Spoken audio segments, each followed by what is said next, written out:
Hello guys, ituturo ko naman sa inyo ngayon kung paano paandarin itong port natin. Itong port pala natin, ito yung susi niya. Keyless entry po yung tawag dito. Buksan na natin. I-unlock natin. Ayan, naka-unlock na tayo guys. Sa mga hindi pa nakakagamit ng keyless entry na sasakyan, ito, papakita ko sa inyo. Ayan, pagbukas natin ng sasakyan, meron tayong makikita na Port Everest sa ating dashboard.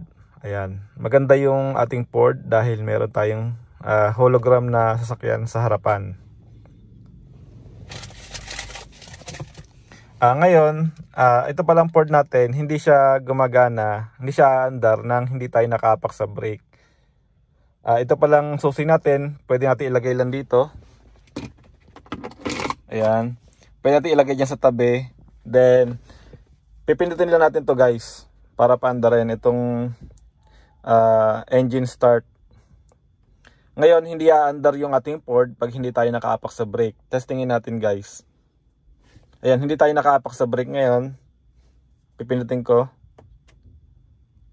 Ayan, hindi siya umandar. Nabuhay lang yung kanyang nabuhay lang yung kanyang dashboard. Ngayon, naapak tayo sa brake. Ayan, kung makikita nyo. Hindi ata masyadong kita dahil madilim. Ayan, nakaapak tayo ngayon sa brake. Ngayon, papaandarin natin itong engine gamit itong start button. Wala na siyang susi guys. Kung makikita nyo, walang saksakan ng susi. Ayan. Ganito lang magpaandar ng keyless entry na sasakyan. Apak sa brake, then pindutin natin to. Ayan, umandar na yung ating sasakyan. Ayan, ganyan yung itsura ng ating dashboard. Kung makikita nyo yung logo na yan, ayan yung logo ng handbrake. Yan, yung pula na yan. Ayan yung park brake natin.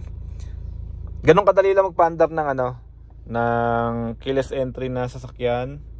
Sa mga baguhan, sa mga hindi pa nakakabili ng ganitong sasakyan.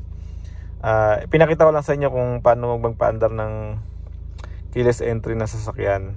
See you na sa next video. Thank you. Bye.